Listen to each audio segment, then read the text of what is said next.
Hello and welcome to Ginny's Gin Livestream. I'm Ginny, and along with my husband Rob and our dearest friends Jeff and Amy Close, we founded Ginny's Gin a few years ago. Thank you to our regular viewers. We normally do our live stream on Fridays at 5 o'clock, but today we are welcoming some new viewers, and these are the guests of TEDx Sonoma County. And we're very happy to have you, and if you haven't seen us before, we've got a couple of cocktails in line for you. Mine is very easy to make, but I'm going to call it a Crossroads Collins, because you'll see later why I'm doing it. The theme of the TEDx event this afternoon, and I have yet to be able to listen to the talks, but I'm going to do that later on. So the theme was Crossroads, and obviously everybody comes to a point in their lives where they have to make a decision, you know which path to go down, and I think the pandemic probably has even caused more people to come to a crossroads in their lives. So that was the theme, and if you get to, if those of you that haven't listened to the talks, you should do that, and that's TEDx Sonoma County. And I'm going to go off a little bit here for the new viewers and just explain that Ginny's Gin is actually made in Sonoma County also, and the story behind how we got in the gin business is also something of Crossroads, funnily enough. And I won't go into deep detail, but it so happened that I was working for a group of winemakers, and these winemakers had come up with a recipe about 7 years in the making for this amazing gin, and because they're winemakers, it was all about balance and restraint. And although there are 10 different botanicals in the gin, it's very approachable, it's very smooth. It's actually partially distilled with grape spirits, and that brings this wonderful, smooth, velvety mouthfeel. So, here I was what they needed was somebody they were very busy with their day jobs as winemakers, and they have this amazing gin in the bottle, and they needed somebody to go out there and be a brand ambassador. So Rob and I had a crossroads in our lives, and meant that I went from being a stay-at-home mum to somebody selling gin. And so off I went in Sonoma County and Napa counties, and I would go from bar to restaurant to retail store, just tasting everybody on the gin. It was very well received. It's a great product, and I became fondly known as Ginny with the gin. Obviously I have a fairly, it was a serendipitous name, obviously, coming up with that. So then, I think it was about 9 months later, we'd had great success, but I get the phone call between Christmas and New Year to say, Ginny, you're doing a great job, thank you, but we can't afford to keep putting money into the venture. A couple of the winemakers were retiring, moving away and what have you, and so they said, but if you can find someone to buy the company, we'll give you 5% commission.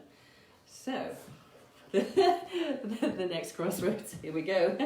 So then, many sleepless nights later, I was super disappointed because I really loved the job and we needed the paycheck, but I didn't want to give up on the gin. I realized that it was a wonderful product, it was a great gin, well received, and I really loved what I was doing. So then, as I say, sleepless nights and many spreadsheets, and finally we sit down and we decide to get in the gin business. So we took on the liquid, basically, the recipe, all the goodwill and everything, but we wanted to rebrand, so that's what we did. And some more sleepless nights trying to figure out what the name should be, and obviously the obvious eponymous name would be Ginny's Gin, but we still had to go through the motions of figuring out if that was the right thing. So we ended up with Ginny's Gin. We went out on the road, started 2017. 2020 was supposed to be kind of our year because we managed to get into Whole Foods and Bevmo. We already had Total Wine and More. We got into Pavilions, which is part of the Albertsons group down in Southern California, and we even had talks with Safeway as well. So we were sort of pivoted at the beginning of 2020 to sort of take off in the sort of more mainstream grocery stores and what have you. Very exciting, and then the pandemic hit. So anyway, but we're here, we're still surviving, and I know that the restaurants and bars, they've had to do their own, crossroads thinking and pivoting and figuring out what to do. And at some point, you know, this spring, we do have a pivot story for you as well, so that'll be exciting when that comes along. Okay, without much further ado, I am now going to make the first cocktail.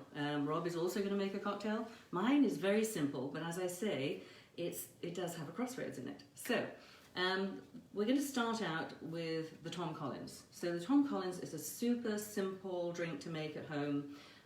It's actually, well, it goes back to the 1800s. Supposedly, I mean, there's some debate about its history, obviously there always is with these cocktails, right?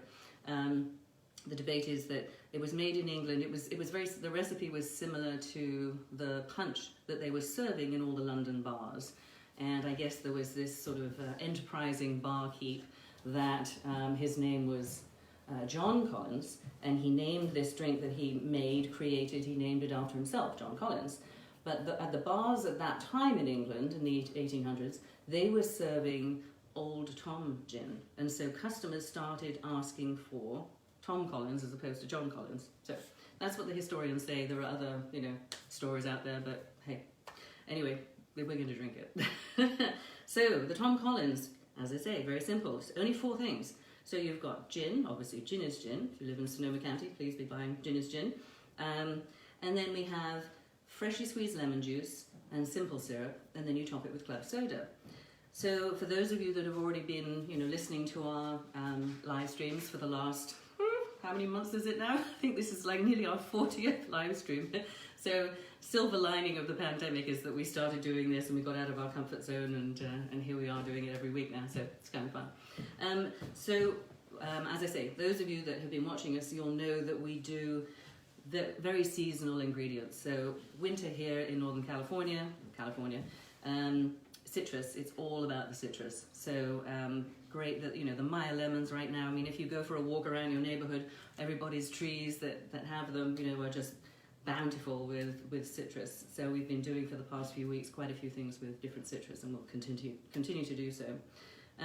So I am going to take 2 ounces of gin is gin, which is over here. There we go. Excellent. So 10 different botanicals, as I say. So it's quite. It has a sort of citrus focus. We have lemon peel in there, which really shines through. So it works really well in cocktails. And we also have lemongrass as a botanical in there too. So, you know, it works very well with that lemon citrusy flavoured cocktails. All right, so 2 ounces of gin is gin. And then we're going to do 1 ounce. It's sort of a 2 parts gin to 1 part juice, lemon juice, and then half a part of simple syrup. Simple syrup you make with, it's a 2-to-1 ratio, so you add, if you did a cup of sugar, you would do a cup of water. I tend to do warm water. Rob likes to do cold water. I'm usually in a hurry, so the warm water, when you shake it up, it actually it dissolves quicker, but that's me. Okay, so now 1 ounce of freshly squeezed lemon juice. And you can buy these squeezers at, you know, where did we find these? I'd probably sur la table or somewhere like that, you know, at any good kitchen store. Rob has one for limes and one for orange as well. I'm using the lemon one, obviously. So we're going to squeeze that and get 1 ounce of freshly squeezed lemon. Sometimes you can get, I'm almost going to get 1 ounce, but I need the other half as well. So it just depends on how lovely and juicy your lemons are. Okay, here's the ounce. So 2 gin, 1 lemon, there we go. And then half an ounce of the simple syrup, which, you know, I've made up beforehand, obviously. When you make it up, you can then put it in the fridge, and it lasts for a couple of weeks in the fridge. You know, it depends on how often you're using it, but it'll last as long as you need it. Okay, so half an ounce. And you can make it sweeter or less sweet. You know, you can do it to taste based on how you like your cocktails. I personally prefer them fairly tart, so oftentimes, you know, I'll look at recipes in different cocktail books, and I will reduce the sugar quite often. So there's a simple syrup. Now all we're going to do now, so the thing about making cocktails at home is keep your glassware that you're going to use for the cocktails in the freezer. Keep your shakers in the freezer. Ice is your friend because you don't want the cocktail, you want it to be nice and cold, and you don't want it to dilute quickly. You want to keep it as cold as possible. So I'm going to shake this up, and I'm just using a mason jar, but you know, because there's a lot of people at home that don't have shakers and what have you, Rob's going to use a shaker. If you invest in a shaker, that's kind of fun as well. There are some that just have a little, you know, top to it and what have you. He uses 2 tins that slot together, and then you shake it up. And we always keep those in the freezer, so it's nice and cold. I'm going to add ice to this now, and give it a little shake. You actually don't even have to shake it if you don't want to. You could just use I have a bar spoon, but you could use a regular spoon and just stir it to make it cold. But keep stirring so that it really gets nice and cold. So there's that, the ice, and then the mason jar lid goes on. And you just give it a nice shake, get it nice and cold. A little exercise before your cocktail pairing. Okay, that's nice and cold. All right, and as I say, you could have stirred it if you wanted to. So this is where we get to the Crossroads part. So here we are, we have this wonderful gin lemony mixture. And with a Tom Collins, what you would do is you would take a tall glass or a Collins glass, and you would fill it all the way up with ice, and then you would just, using a strainer, you would just pour it into here, into your Collins glass, and that would make a wonderful Tom Collins. And then what you would do actually is you would do up to about here, and then you add your club soda. That's the 4th ingredient. It's really wonderfully refreshing on a hot day. And it's a crowd pleaser, and as I say, it's super easy to make as well. What you would garnish it with would be an orange and cherry flag. Often we just do an orange, an orange peel or what have you, or an orange slice if you like. But the orange goes really well with the Tom Collins. So there you are. So you're at the Crossroads. You can go straight ahead and you just make your Collins, your Tom Collins, or you can veer off to the right to the other path. And you can say, instead of making Tom Collins, I'm actually going to use a different glass, something like this maybe, again, a tall glass, and I'm going to pour it into here, and instead of topping it with club soda, I'm going to top it with cider. So, the cider that we like to use, sparkling cider, it's called Golden State, also made here in Sonoma County, and we love supporting all the other, Sonoma County products. So whenever we make we do our live stream and we're making different cocktails, we'll always try and support a local producer. And these guys are in the Barlow. They have a tasting room in the Barlow in Sebastopol. So Golden State Cider. So you would put your mixture into here, and then you would top off with the cider. So again, very refreshing, packs a little bit more punch because you're getting a little bit of alcohol from the cider as well if you want to cheer things up even more. Or you can veer off to the left, and this is what I'm choosing to do today. I'm going to make a French 75. And the French 75 was named after the French field gun that they used in World War II, and I believe they called it the French 75 because it obviously has gin in it and it has champagne in it as well. So it definitely packs a punch. It gets the party going, and I tend to see it as being a very celebratory drink, so that's why I am going to make the French 75. So here we are, we have our base, the gin, the lemon, the sugar, and we're going to pour that in here, like so. And this happens to be my favourite glass as well, so having fun with it. And then all I'm going to do now is I'm going to top it with bubbles. This is Gloria Ferrer, another Sonoma County female-owned producer. So top it with the bubbles. There we go. It's it's pretty simple. It's a fun drink to make, and the garnish for a French 75 is a nice long twist of lemon. So I have one of these things. I don't know if you can see it. It has a little what do you call this thing, Rob? I can't remember. And I'm just going to go around the lemon and make Zester. this.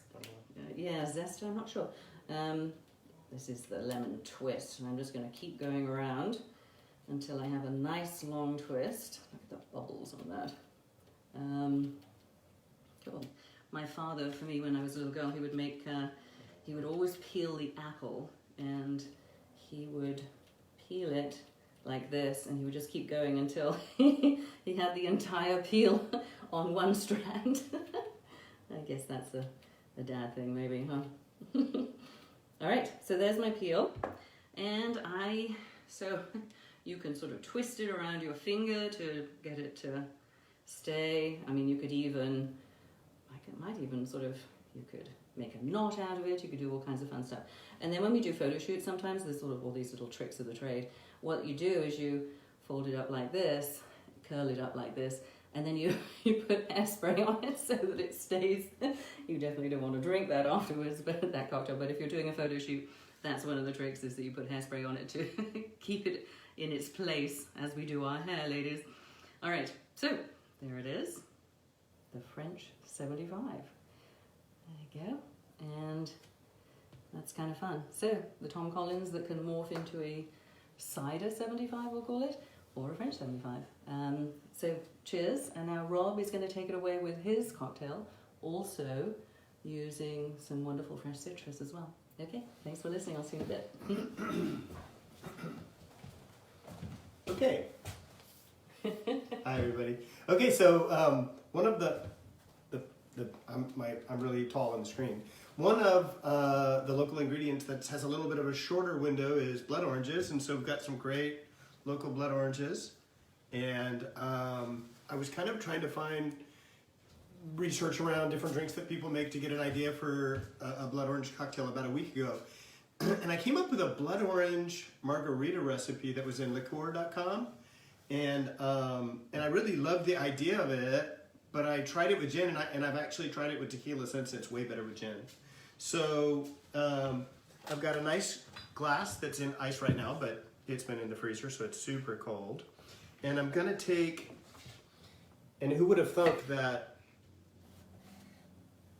a gin drink would taste great with salt on the rim, but it really, really does. So what I like to do is go most of the way around, but just leave a little slot so that where your mouth is going to be isn't all salted up as much. And then I've crushed some salt, some Maldon salt from England actually here. And my little blank spot's pretty small, but that's cool. So there's my salted rim. And I'm going to start with our fabulous Ginny's gin. And so we're gonna, they did 1 3/4 ounces of tequila. I like this drink with 2 ounces of gin way better. So there's our 2 ounces of gin, and we're gonna get my very, very cold frosty tins. And we're gonna slide the gin in there. And then we're looking for 3/4 of an ounce of blood orange and 3/4 of an ounce of fresh squeezed lime juice. So I'm going to use my little thing, and I'm gonna shoot for the 3/4 of an ounce, and I'm not gonna get it all out of 1/2 lemon, but the other half should get us there. And there we go. 3/4 of an ounce of fresh squeezed lime juice. And a couple of lemon carcasses there. And then we're going to do the blood orange. Ta-da. One of the nice tricks I learned from some local bartenders was to cut the ends off and then cut it in half. And they squeeze much nicer in our little presses that way. And look at the color of that. Gorgeous. Isn't that beautiful? Ooh, don't spill the gin. Boy. Well, you know, it's our kitchen table. Okay, so we're going to go for 3/4 ounce of blood orange. Now I can clean the floor. And the blood oranges are really juicy, so we're going to get 3/4 easily out of a half. And it's fabulous. Has lots of anthocyanins like red grapes, so it's super good for you. And okay, so we got the 2 juices, we got the gin. We're now going to put the equal amount of the juices would be 3/4 of an ounce of Cointreau. You can use Grand Marnier, you can use other orange liqueurs, but this is a good one for this drink. So there's our 3/4 of an ounce. And the secret ingredient to this this drink that somebody else came up with for tequila is Campari, and it adds it's almost like adding oak to red wine. It adds a little bit of that bitterness, that grip, and it gives it makes it more textured. And it's just a 1/4 ounce. So we're just going to go right to the 1/4 ounce line right there, which is not a lot, but it makes a huge difference in the drink. And then we're also going to do a 1/4 ounce only of simple syrup, which is also very small, but it's, you know, Ginny was talking earlier about how much simple syrup to add, and oftentimes it depends on how tart your citrus is. They sometimes they're sweeter, sometimes they have more acidity, so you can adjust your cocktails. A lot of times I'll taste them in the tin, but I've been working with these exact same blood oranges and limes for a couple of versions this week, so I think that's it. Normally I would put a little pinch of salt in any citrus drink to make it taste more balanced, but I think we have the salt in the rim, so that's going to provide that. So now I am going to grab my ice, and I've got 1 big cube and 2 small. I'll put them in the tin. We're going to give it a little shake.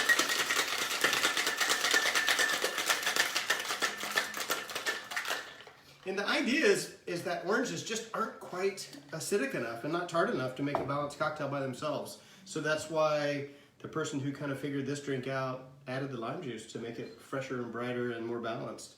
So now we're going to go right into the glass. Whoops, wait a minute, sorry. We're going to fill our glass with ice.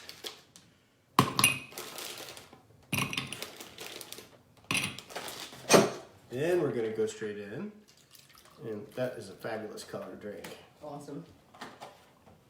And you can do a blood orange garnish where you take a half of a thin slice, make a little slit in it, hang it on the glass, and that's fabulous. I really love to dehydrate citrus for my drinks, and these are dehydrated in our little dryer. Blood orange slices from a couple days ago, so we're just going to slip that in there like that. And then, I don't know, I just think it always looks really cool to put some kind of flowers and something that smells really good. So I picked some beautiful flowering rosemary this morning in our garden. And we're just gonna slide that in right behind just for a little color and aroma. So this is our blood orange Ginny's Ginarita. Awesome. So if any of you don't know about the gin and the botanicals and everything, for those that want to stay and listen to, I'll give you a little, I'll tell you what the different botanicals are and explain how we make the gin and everything. So for those of you that haven't heard it before, please stay. I would love to share that with you guys. And for those of you that already know the story and everything, cheers. And I am another year older today. Happy birthday. Thank you, honey. This is why I need a cocktail. Okay, they look really pretty together too, Cheers, don't they? Cheers, sweetie. Thank you. Yum. Yum. My favourite My celebratory cocktail. Yeah, we like our own cooking a lot. Yeah, we do. I did want to make one comment because when Ginny mentioned the cider, how they have their tasting room in the Barlow. Yes. I'm part of a group of 20 local wine producers of wine, artisan producers, and some very, very good wineries and wines that have a shared tasting room that we're part of called Region. And so if you get a chance and you want to taste some really great wines, and you can even do it by the glass, go visit Region, and our wines are called Gravel Pit wines. Yes. So not only are we in the gin business, we're also in the wine business. Double trouble. Yes, and that was another Crossroads story as well for another time. Yeah, it sure is. Cheers, everybody. Yeah, and here we are again, after the pandemic too. As I say, we'll have another Crossroads story for you in February, March. Anyway. I know, I just love the way that looks. Isn't that cool? That's very pretty. Good job, sweetie. Thank you. So, the gin. So these winemakers, as I say, they actually spent 7 years perfecting the recipe, and there were 5 of them. And they started out, they wanted to use grape spirits because they were in the wine business, they had availability of this grape spirit. So they started out with 100% grape spirit, it didn't bring enough to the table. It was a bit too fat and flabby, and so then they played with the ratio of grape to grain. And we've ended up somewhere around about 20% grape spirit to grain. And in our case, we're using corn. So the neutral grain spirit is corn. So then they played with all the different botanicals once they got the mouthfeel right with the grape versus grain, the grape versus grace. And obviously, you know, the thing that you have to have in gin, the most important thing, is your juniper. So there's the juniper. I'm going to put that close so you can see it. And then you know, there's a few botanicals in gin that are sort of kind of your what you have to have. You there are rules, if you like. And then now, you know, in this modern day and age, people are putting their own spin on gin, and they're bringing in all sorts of other different botanicals, which is what they did. So we have, let's do the Angelica root. So the Angelica root is sort of your, it makes all the botanicals sort of play nicely together. It's a bit like a Match.com or something, you know, everybody has fun together. And then orris root is the root of the iris.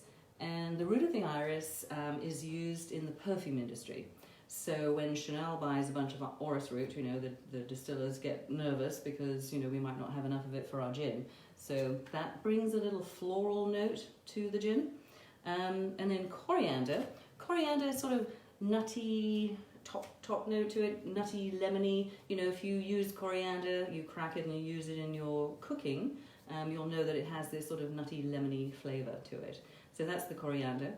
And then we have licorice root. So the licorice root, what that brings to the table, if any of you like to eat licorice, you know, chewy things when you're a kid, licorice sort of sweetens it and softens it and rounds it out. So that's the part that licorice root plays. Then we also have something with a little spice. Both of these are in the pepper family. Cubeb berries and grains of paradise. So that brings a little spice to the gin. And then lemon peel. So we have lemon peel, and then we cut lemongrass from the garden. So lemon peel and lemongrass, and that brings the sort of lemony, citrusy flavour to the gin. And then the final thing that we add in is sagebrush, and that's sort of fairly unusual. It brings a little bit of cooling on the palate, a little menthol on the palate. So the story behind the sagebrush, I'll put it right there, is that we get it, it's mountain sagebrush. So we get it from 6,000 feet of elevation. And when we took on the gin to begin with, obviously we worked with the original distiller, and I think we did 5 distillations just to make sure that we could get it right and keep it consistent moving forward. And so the original winemakers, they were getting their sagebrush from Aspen.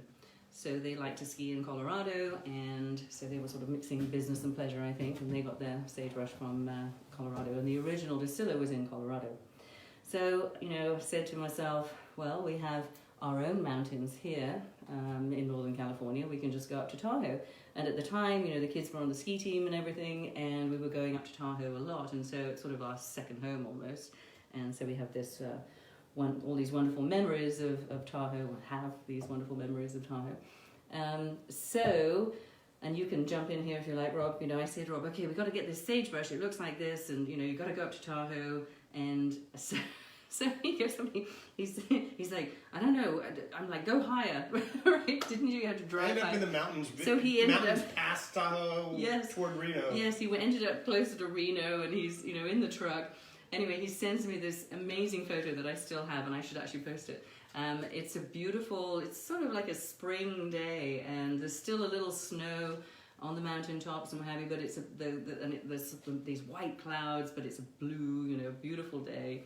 And he has all this, and he's like, this is it, and that's this beautiful sagebrush. So he comes back, you know, at the end of the day with all this sagebrush in the back of the truck, and so we're super excited about this. But then the heavy lifting starts, because you have to take all the sage off this brush. You know, he's clipped all this brush, and it's all organic, obviously.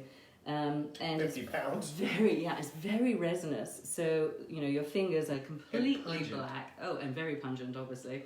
Well, that's another story too. We have to take all the leaves off and then you dry them. So we took our screen door off the patio doors, and two of them, did we do two? Gosh. And we laid it all out on the deck and in the sun so that it would dry. But here in Sonoma County, you know, we're relatively close to the ocean, so in the evenings it gets a little damper, so we decided to bring it in. So we brought it in, and in our house, the downstairs is where the kids hang out. So they have their bedrooms and a bathroom, and then they have their playroom, whatever teenagers do. And so we put the sagebrush on these screen doors on top of the pool table. And the boys were probably playing their usual stupid games that they do, and they were like smelling this very pungent stuff. And I think one of the boys was like, "Mum's other project." So the house smelled like sage for like a month. Yeah, except it smelled like pot. So that's what they were talking about. So anyway, it wasn't pot, it was sage, and it goes in the gin.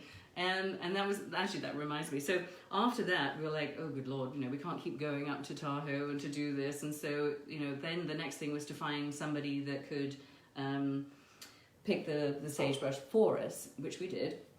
And this wonderful guy, he's a farmer, and sustainable farmer and organic, and he farms trumpet mushrooms.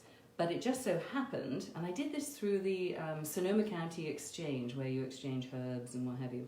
And so he has these on his property, and so he's like, you know, let's meet up in Reno.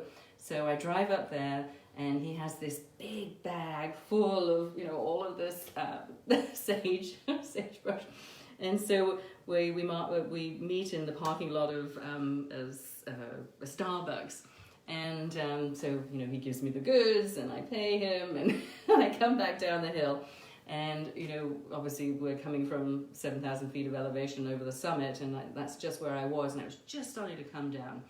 And Max, our youngest son, who at the time was, you know, maybe 14 or 15, 14, yeah, something like that. Anyway, we start to get into a discussion. And so I'm very focused, and sometimes I can't always hear as well on my, you know, Bluetooth thing in the car. So I'm trying to listen to what he's saying, and I'm crafting my argument, obviously, because he's a very good debater.